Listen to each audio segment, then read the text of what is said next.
Their import Olwell Oraime in the middle. Cardinals ng play. Is it? Pinamakin Nimes. Nimes pull up 3. That is good. Yes. That's a block. Nimes, may nakitang kakampi. Ito na si Isit for the layup. Ganda. Maganda ang depensa. Naghahanap ng kakampi. Dagangon. Step back. Jay. That is good. Drive. Isit. Love pass.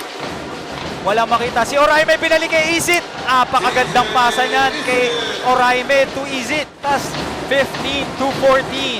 Stevens naghahanap ng kakampi. Corner pass. Hop step. Ando si Akweti. No? Ito nga, bigay ng kalamangan. Itong fast break. Here, rebound by Olwell Oraime. Stevens with the ball. Nakita si Nimes. Ay, ganda ng fake. Energy itong Cardinals. Kaya naman lamang na ang Mapua 26 kontra Altas 20.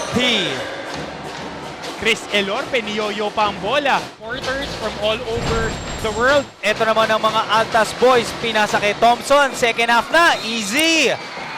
With a foul. Ito nga, Earl Scotty Thompson attracting the defense and dropping it at the last moment dito kay Ursus nakakasalap. Congratulations. Ito na si Ines. Drop pass yan. Napakaganda. Yes. Thompson for 3. Kanya pa rin ang rebound. Ang ganda ng pasa kay Akweti. Driving. I think that's an and one. Foul na naman si Olwell Oraime. Finally, Bright Akweti having a little bit of space to drive. Pasa kay Izit.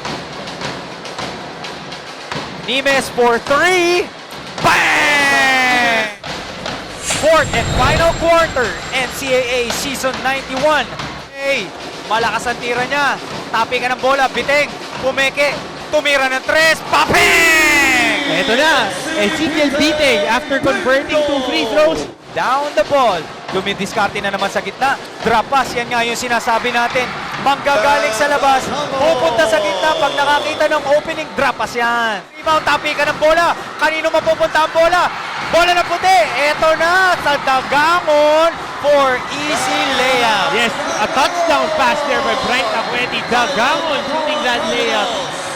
Extending the lead to 3 points.